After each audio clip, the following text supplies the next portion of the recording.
came on at that early stage. We designed sequences and shots with the production crew. We took that work through the shoots and helped support there with virtual production and tech viz, and then carried that through to the teams who were working on all the post work at Pixomondo as well. And we built our team bespokely to actually accommodate that, knowing that that was the whole goal. We got the initial scripts in and storyboards, and we started working with Tom, the VFX producer, and Dottie, and it was really a small team initially, led by Matt Perrin. So I helped coordinate the Previz work as well as transitioning that animation from Previz. Not myself, but of course working with the lovely people in Pipeline who helped us create the tools that we needed to move the animation from Maya scenes for Previz onto the very complicated technical programs that ran the buck.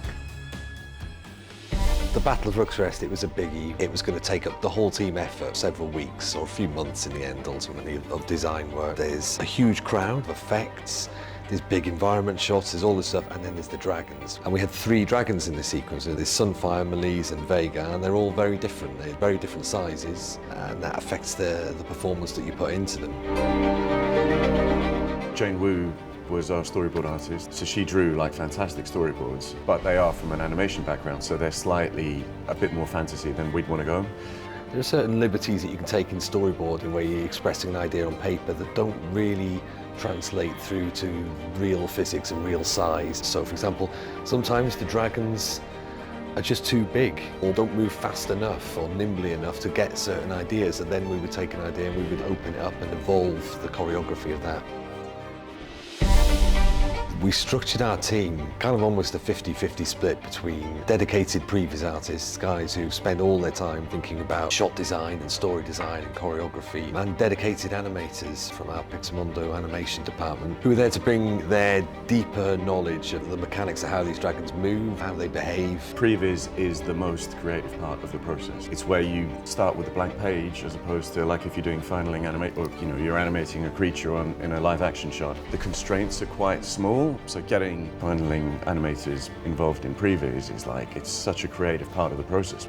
Some of the sorts we were designing were really ambitious. The motion of the dragon was quite ambitious. The camera moves themselves were quite ambitious. One of our mantras is that fantasy only really works if you ground it in reality.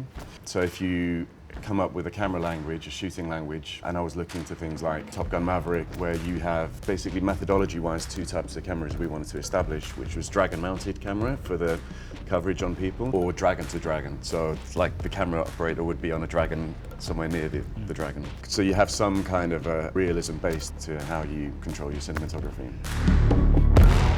My favourite is Melise and Vega first clash, they first collide, so coming out of the barrel roll and connecting claws together, and then they go into this spin. It was based on a way that you see eagles. I always thought they were fighting. I think it might actually be a mating ritual, but where these 2 eagles link claws and spin around in a similar idea. Because it looked really cool, it was creatively quite fun and challenging. It was technically quite difficult for what we were going to give to you. It was one of the first moments we realised just how big Vega was and how taking ideas like this and making them work with dragons of radically different sizes and scales involved a bit of thinking outside of the box. And then a bunch of the coverage happens from the battlefield, where you've got cameras that feel realistic and they're down amongst the soldiers in the crowd and they're witnessing this in the sky above them. And I really like that, grounding it in the action happening on the battlefield as well.